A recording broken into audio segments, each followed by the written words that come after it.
Hello friends, ಇವತ್ತು ನಾನು silver ಫಿಶನ್ನು ಹೇಗೆ ರವಾ ಫ್ರೈ ಮಾಡೋದು ಡಿಫ್ರೆಂಟ್ ಸ್ಟೈಲಲ್ಲಿ ನಿಮಗೆ ತೋರಿಸ್ತಾ ಇದ್ದೇನೆ. ಇದು ಸಿಲ್ವರ್ ಫಿಶ್ ಸಾಧಾರಣ 1 kg ಇದೆ. ಇಷ್ಟು ದೊಡ್ಡದಿದೆ. ಹೀಗೆ ಕ್ಲೀನ್ ಮಾಡಿಕೊಂಡು ತೊಳೆದು ತಗೊಂಡಿದ್ದೇನೆ. ಇವಾಗ ನಾನು ಮಸಾಲವನ್ನು ರೆಡಿ ಮಾಡೋದನ್ನು ತೋರಿಸ್ತೇನೆ ನಿಮಗೆ. ಫಸ್ಟ್ ಫಿಶ್ ಫ್ರೈ ಮಸಾಲ ಯಾವುದಾದ್ರೂ ಆಗುತ್ತೆ, ಯಾವುದು ಮಸಾಲ ಕೂಡ ನೀವು ತಗೊಳ್ಬೋದು. ಫಿಶ್ ಮಸಾಲನ್ನು ಆ್ಯಡ್ ಮಾಡ್ತಾ ಇದ್ದೇನೆ. ನಿಮಗೆ ಎಷ್ಟು ಬೇಕು ಅಷ್ಟು ಆ್ಯಡ್ ಮಾಡಿಕೊಡಿ ಫ್ರೆಂಡ್ಸ್. ಇದಕ್ಕೆ ಫ್ರೆಂಡ್ಸ್ ಇವಾಗ ಸ್ವಲ್ಪ ಅರಿಶಿನ ಪುಡಿಯನ್ನು ಆ್ಯಡ್ ಮಾಡ್ಕೊಳ್ಬೇಕು.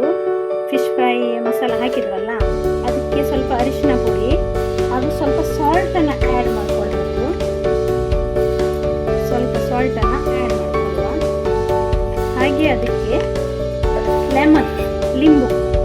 ಲೆಮನನ್ನು ನಿಮಗೆ ಎಷ್ಟು ಪ್ರಮಾಣದಲ್ಲಿ ಬೇಕು ಅಷ್ಟು ಪ್ರಮಾಣದಲ್ಲಿ ಹಾಫ್ ಅಥವಾ 1 ಲೆಮನನ್ನು ಹಾಕ್ಬೋದು. ಇದನ್ನು ಫ್ರೆಂಡ್ಸ್ ಸರಿಯಾಗಿ ಚೆನ್ನಾಗಿ ಮಿಕ್ಸ್ ಮಾಡಿಕೊಳ್ಳಿ.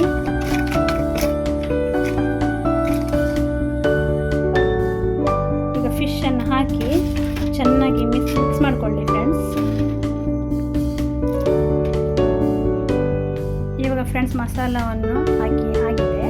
ಇದನ್ನು ನಿಮ್ಮ ಹತ್ರ ಟೈಮ್ ಇದ್ದರೆ ಸ್ವಲ್ಪ ಫ್ರೀಝರಲ್ಲಿ ಇಡಬಹುದು. ಇಲ್ಲಾಂದರೆ ಸಣ್ಣ ರವೆ ತೊಗೊಳ್ಬೇಕು. ತೋರಿಸ್ತೇನೆ. ರವೆ ತೊಗೊಂಡಿದ್ದೇನೆ, ಚಿಕ್ಕ ಸಣ್ಣ ರವೆ.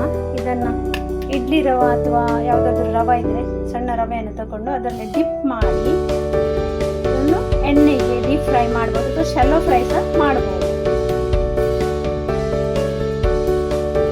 ಫ್ರೆಂಡ್ಸ್, ಇದನ್ನು ರವೆ ಫ್ರೈ ಮಾಡೋದು. ಫಿಶನ್ನು ರವದಲ್ಲಿ ಡಿಪ್ ಮಾಡಬೇಕು. ಹೀಗೆ ಅದನ್ನು ಹಾಕಿ ಆಯಿಲಲ್ಲಿ ಬಿಡ್ತಾ ಹೋಗಬೇಕು.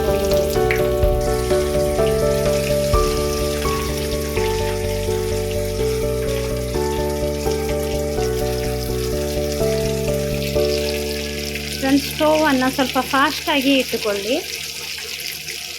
ಒಮ್ಮೆ ಫಾಸ್ಟ್ ಇಟ್ಟುಕೊಂಡು ಒಮ್ಮೆ ಮತ್ತು ಸ್ಲೋ ಮಾಡಿ. ನಿಮಗೆ ಹೇಗೆ ಬೇಕೇ ಆ ಥರದಲ್ಲಿ ಅಡ್ಜಸ್ಟ್ ಮಾಡಿ.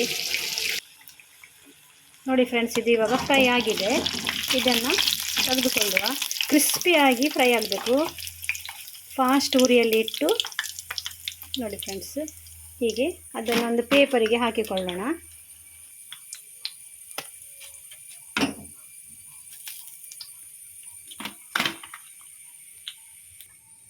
ನೋಡಿ ಫ್ರೆಂಡ್ಸ್, ಹೀಗೆ ರವಾ ಫ್ರೈ ಕ್ರಿಸ್ಪಿಯಾಗಿ ಬಂದಿದೆ. ಸ್ವಲ್ಪ ಬಿಸಿ ಇದೆ. ಇವಾಗ ಸ್ವಲ್ಪ ತಣಿದ ನಂತರ ಅದು ಹೀಗೆ ಕ್ರಿಸ್ಪಿಯಾಗಿದೆ. ನೋಡಿ ಫ್ರೆಂಡ್ಸ್, ಸೌಂಡ್ ನೋಡಿದರೆ ನಿಮಗೆ ಗೊತ್ತಾಗ್ಬೋದು. Thank you friends. ನನ್ನ ವಿಡಿಯೋ ಇಷ್ಟ ಆದವರು ಲೈಕ್, ಶೇರ್, ಸಬ್ಸ್ಕ್ರೈಬ್ ಮಾಡಿ. Thank you. ಧನ್ಯವಾದಗಳು.